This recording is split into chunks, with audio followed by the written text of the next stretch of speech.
بعض لوگ یہ کہتے ہیں کہ کسی کی تعلیمات اچھی دیکھ کر کے شاید وہ بھی نبی ہو سکتے ہیں، گوتم بدھ بھی نبی ہو سکتا ہے، رام کرشن کے بارے میں بھی کچھ لوگوں نے کلام کر دیا۔ ہاں، یہ میں ان لوگوں کی بات نہیں کر رہا ہوں جو رام کرشن کے بھکت ہیں، بلکہ میں بعض مسلمان اسکالر کہے جانے والوں کی بات کر رہا ہوں۔ ہاں، ان لوگوں کو تحقیق کا بڑا شوق ہے تو تحقیق میں کچھ بھی لٹ مار دیں گے۔ گوتم بدھ نبی ہیں، نبی ہو سکتے ہیں، یہ کچھ لوگوں نے یہ شوشہ چھوڑا۔ دلیل میں یہ کہتے ہیں ان کی تعلیمات بھی جو ہیں وہ دوسرے نبیوں کی تعلیمات سے ملتی جلتی ہیں۔ تصوف کے جتنے بھی مراحل ہیں وہ ان کی تعلیمات میں بھی ملتے ہیں۔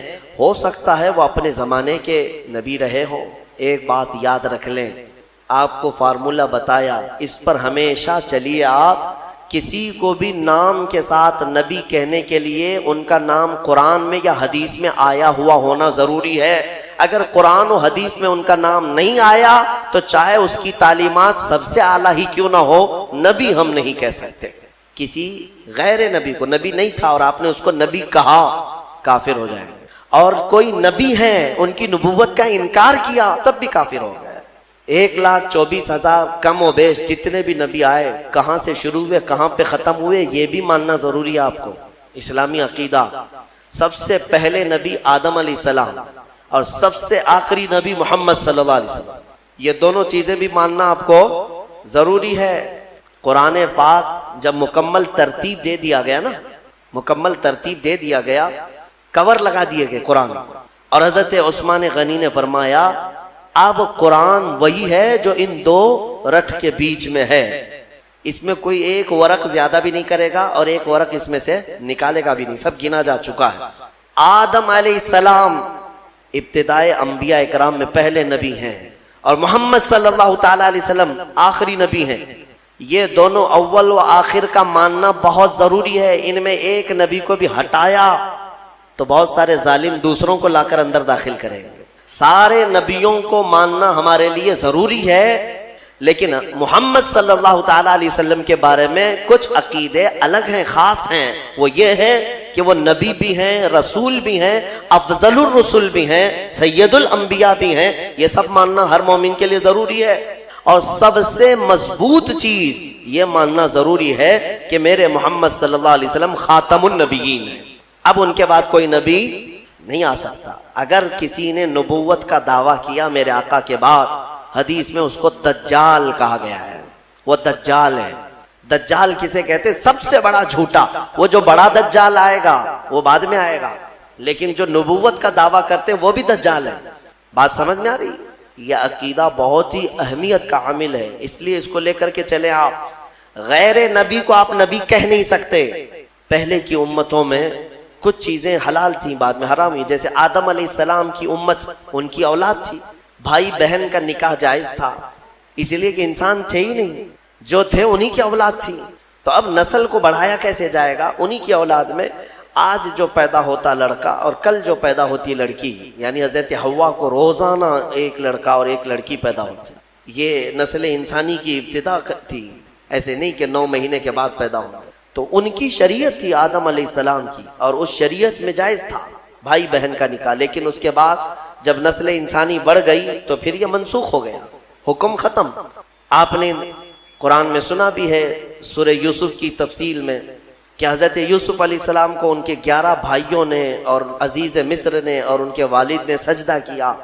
تو یہ سجدہ کیا تھا؟ ان کی شریعت میں تعظیم کا سجدہ جائز تھا، تعظیم کے لیے، لیکن بعد میں شریعت محمدی میں یہ سجدہ بھی حرام قرار دیا۔ سجدے تعظیم بھی ہماری شریعت میں جائز نہیں، چاہے وہ حضور کے لیے ہو، کسی اور نبی کے لیے ہو، یا کسی ولی کے لیے ہو، یا کسی کی قبر کے لیے ہو، کسی کے لیے بھی جائز نہیں۔ میرے آقا صلی اللہ تعالیٰ علیہ وسلم نے سارے سجدے ختم فرمائے سوائے رب ذوالجلال کے سجدے کے، اللہ کا سجدہ بس، اس کے علاوہ کسی کے لیے سجدہ جائز نہیں۔ انبیاء اکرام کی شریعتوں میں بدلاؤ ہوتا رہا، کتابیں بدلتی رہیں، لیکن عقیدہ سب کا ایک ہی تھا۔ آدم علیہ السلام سے لے کر آج تک جو عقیدہ ہمارا ہے، یہ عقیدہ سب کا ایک ہی ہے۔ یہ کتنے نبی آئے، ان کی صحیح تعداد تو اللہ اس کے رسول کو ہی معلوم، لیکن کچھ حدیثوں میں ایک فگر ملتا ہے، ایک روایت میں حضور اکرم صلی اللہ تعالی علیہ وسلم کی حدیث میں ملتا ہے 1,24,000 اور ایک روایت میں 2,24,000. تو الگ الگ روایتیں آئی ہیں صحابہ نے جو روایت کیا. اس لیے بزرگوں نے فرمایا، علماء نے فرمایا کہ صحیح تعداد تو اللہ ہی بہتر جانے، لیکن کبھی اگر کہنا ہوا تو یوں کہیں 1,24,000 کم و بیش، کم بھی ہو سکتے ہیں یا زیادہ بھی ہو سکتے ہیں، لیکن سب پر ہمارا ایمان ہے. لیکن یہاں ایک عقیدہ سنتے جائیے، اللہ کا نبی آپ کس کو کہیں گے؟ کسی کو بھی اللہ کا نبی کہنے کے لیے نام کے ساتھ آپ کو قرآن میں اس کا نام ہونا چاہیے یا رسول پاک سے سنا ہوا ہونا چاہیے. حضرت ابراہیم علیہ السلام نام کے ساتھ نبی ہم جانتے ہیں کیونکہ ان کا نام قرآن میں بھی آیا ہے اور حضور کی زبان پر بھی آیا ہے.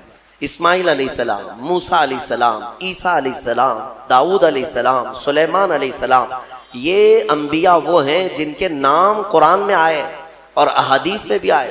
26 نبیوں کے نام قرآن پاک میں آئے اور کچھ ان کے علاوہ احادیث میں نام آئے ہیں. کل ملا کر کے اگر 40 نام ہیں تو باقی 1,24,000 کہاں ہیں؟ تو ان کے بارے میں آپ کو من جملہ عقیدہ رکھنا ہوگا. اتنے آئے تھے لیکن ہر ایک کا نام ہمیں معلوم نہیں. جتنے نام حضور نے بتائے اتنے ناموں کے ساتھ ہمیں نبی ماننا فرض ہے. اب یہاں پر وہی بات آ جاتی ہے، بعض لوگ یہ کہتے ہیں کہ کسی کی تعلیمات اچھی دیکھ کر کے شاید وہ بھی نبی ہو سکتے ہیں. گوتم بدھ بھی نبی ہو سکتا ہے. رام کرشن کے بارے میں بھی کچھ لوگوں نے کلام کر دیا. ہاں، یہ میں ان لوگوں کی بات نہیں کر رہا ہوں جو رام کرشن کے بھکت ہیں، بلکہ میں بعض مسلمان اسکالر کہے جانے والوں کی بات کر رہا ہوں. ہاں، ان لوگوں کو تحقیق کا بڑا شوق ہے تو تحقیق میں کچھ بھی لٹ مار دیں گے. کیوں میاں گوتم بدھ نبی ہیں؟ یہ کچھ لوگوں نے یہ شوشہ چھوڑا. دلیل میں یہ کہتے ہیں ان کی تعلیمات بھی جو ہیں وہ دوسرے نبیوں کی تعلیمات سے ملتی جلتی ہیں. اخلاق کی تعلیم ہے، اچھائی کی تعلیم ہے، تصوف کے جتنے بھی مراحل ہیں وہ ان کی تعلیمات میں بھی ملتے ہیں. ہو سکتا ہے وہ اپنے زمانے کے نبی رہے ہو. ایک بات یاد رکھ لیں، میں نے جو آپ کو فارمولہ بتایا اس پر ہمیشہ چلیے. آپ کسی کو بھی نام کے ساتھ نبی کہنے کے لیے ان کا نام قرآن میں یا حدیث میں آیا ہوا ہونا ضروری ہے. اگر قرآن و حدیث میں ان کا نام نہیں آیا تو چاہے اس کی تعلیمات سب سے اعلیٰ ہی کیوں نہ ہو، نبی ہم نہیں کہہ سکتے. اور اگر غیر نبی کو آپ نے نبی مان لیا کافر ہو جاؤ، معاذ اللہ ہے. کسی غیر نبی کو، نبی نہیں تھا اور آپ نے اس کو نبی کہا، کافر ہو جائے. اور کوئی نبی ہے ان کی نبوت کا انکار کیا تب بھی کافر ہو گئے. بات سمجھ میں آ رہی؟ یہ عقیدہ بہت ہی اہمیت کا عامل ہے، اس لیے اس کو لے کر کے چلے. آپ غیر نبی کو آپ نبی کہہ نہیں سکتے. حضور اکرم صلی اللہ علیہ وسلم کے پاس ایک جماعت آئی، انہوں نے سوال کیا کہ آسمان سے کتاب اتار کر ہمیں دکھائیں. تو اللہ تعالیٰ نے فرمایا یہ تو آپ سے یہ سوال کیے ہیں کہ آسمان سے کتاب اتار کر کے دکھائیں. اس سے بھی بڑا سوال انہوں نے موسیٰ علیہ السلام سے کیا تھا. کیا سوال کیا تھا؟ ارنا اللہ جہرتن، اللہ کو کھلے طور پر ہمیں دکھواؤ، ہمیں اللہ کا دیدار کراؤ تب ہم ایمان لائیں گے. تو یہ اس طرح کی جماعت ہے، اس سے بھی بڑا سوال کر چکی ہے موسیٰ علیہ السلام سے. اللہ تعالیٰ نے فرمایا ان کی انہی حرکتوں پر اللہ نے ان پر عذاب نازل کیا، یعنی بجلی کڑک جو ہے ان کو آ کر گھیر چکی تھی. پھر اس کے بعد یہ اتنی بڑی نشانیاں دیکھ کر کے اب انہیں باز آ جانا چاہیے پرانی عادتوں سے. لیکن ان یہودیوں کی ایک عادت یہ بھی ہوئی کہ وہ بچھڑے کی پوجا میں لگ گئے. یہ بچھڑا کیا تھا، کیا پوجا ہوئی، اس کی تاریخ ہے. سورہ بقرہ میں بھی اس کی بات گزر چکی ہے اور 16ویں پارے میں سورہ طٰہٰ میں بھی اس کا تذکرہ موجود ہے.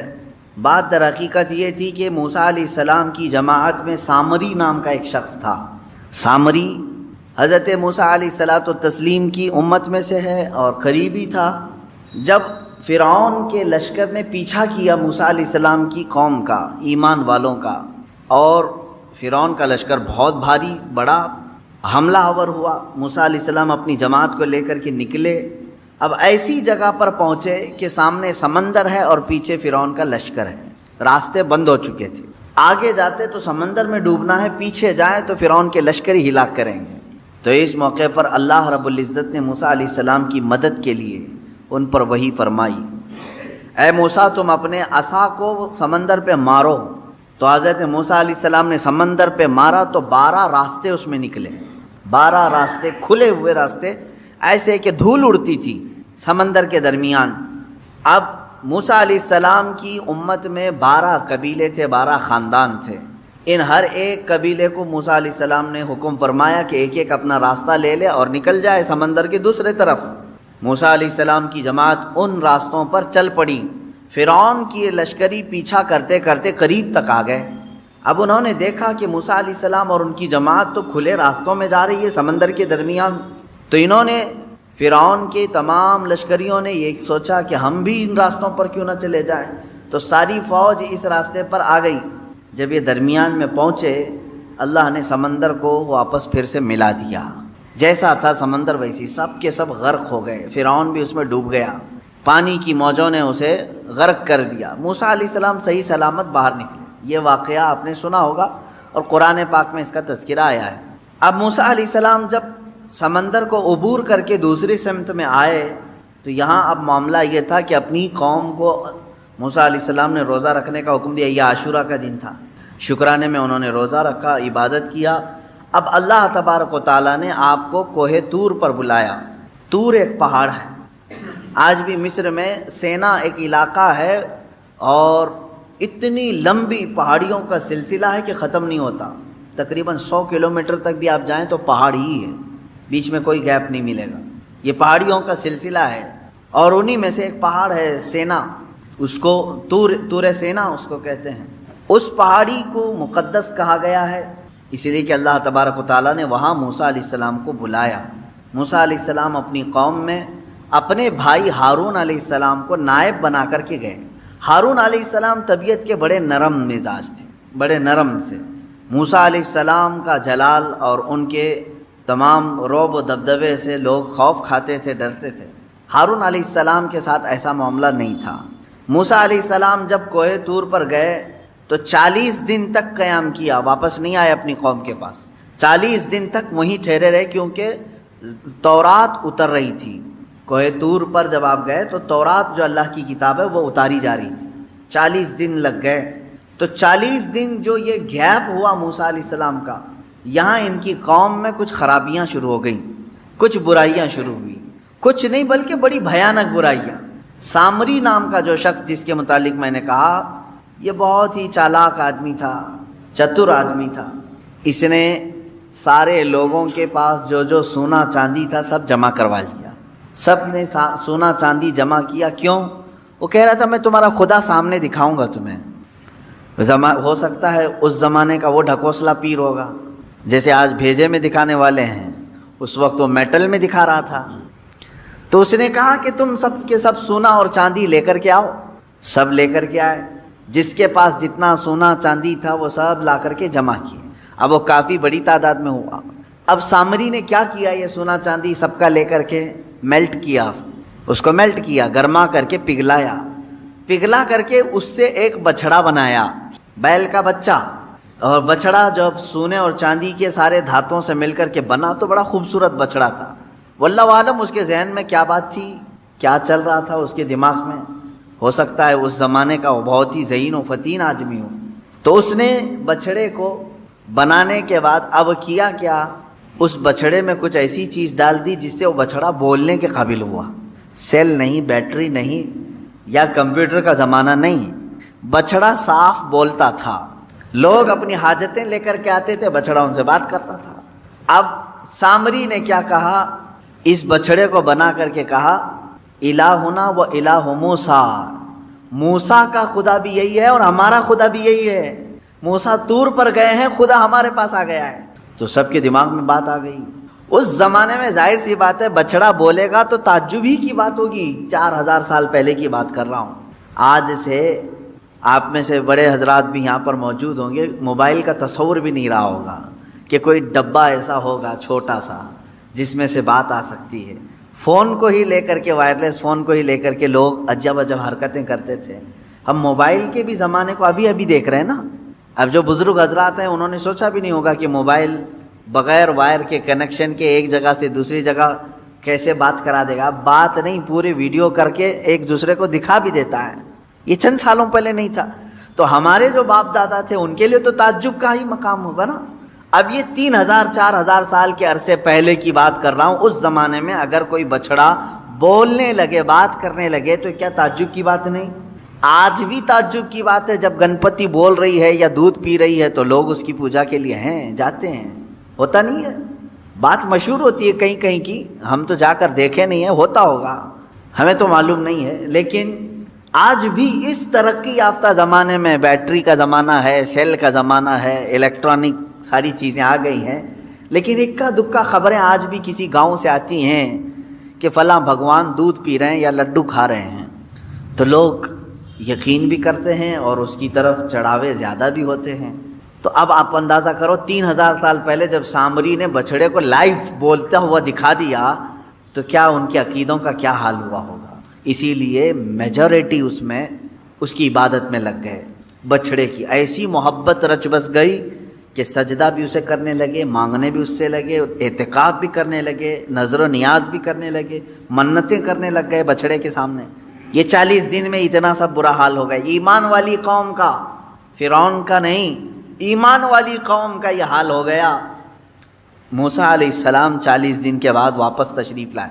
اچھا، ان دنوں میں آپ کے ذہن میں یہ سوال آ سکتا ہے ہارون علیہ السلام کیا کر رہے تھے؟ کیونکہ موسیٰ علیہ السلام کے بھائی ہیں اور ان کو وہ نائب بنا کر کے بھیجے تھے۔ ہارون علیہ السلام کو جو منع کرنا تھا وہ منع کرتے رہے، لیکن اکثریت جو ہے وہ سامری کے جادو کو دیکھ کر کے اس طرف چل پڑی، تو جو لوگ بچ گئے وہ ہارون علیہ السلام کے ساتھ تھے، چند ایمان والے بچے رہے، اور ہر زمانے میں ایمان والوں کی تعداد رہے گی، ایسا نہیں کہ پورے روئے زمین پر ختم ہو جائیں گے۔ موسیٰ علیہ السلام نہیں تھے تب بھی ایمان والے موجود رہے ہارون علیہ السلام کے ساتھ۔ 40 دن کے بعد واپس تشریف لائے موسیٰ علیہ السلام طور سے، دیکھا اپنی قوم کو، یہ کیا ہو گیا؟ تم لوگوں نے بچڑے کو کیسے معبود بنا لیا؟ اور پھر اس کے بعد سامری کو گرفتار کر کے موسیٰ علیہ السلام لے آئے، تو نے بڑا کھلا شرک کیا، تیرا قتل واجب ہے، اب تجھے مارا جائے گا، لیکن یہ تو بتا اس کو بولنے کے قابل تو نے بنایا کیسے؟ لوگوں کا سونا چاندی سب میلٹ کیا، اب بنایا کیسے تو نے اس کو؟ خیر ہے، آپ دیکھیں سامری اس زمانے میں بچڑے کو بولنے کے قابل تو بنایا، لیکن بچڑے کے بھیجے میں خدا نہیں دکھایا۔ یہ اس زمانے کا کمال ہے۔ وہ جادو جس طرح سے بھی کیا ہوگا، لیکن اس نے کہا یہی خدا ہے۔ اب آپ اندازہ کریں موسیٰ علیہ الصلوۃ والتسلیم نے جب اس سے سوال کیا، اب وہ جواب کیا دیتا ہے؟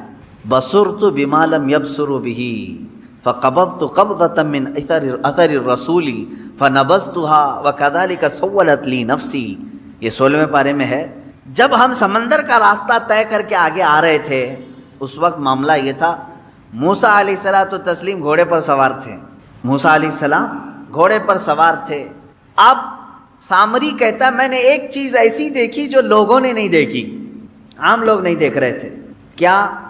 موسیٰ علیہ الصلوۃ والتسلیم کے گھوڑے کے آگے آگے جبرائیل علیہ السلام چل رہے تھے۔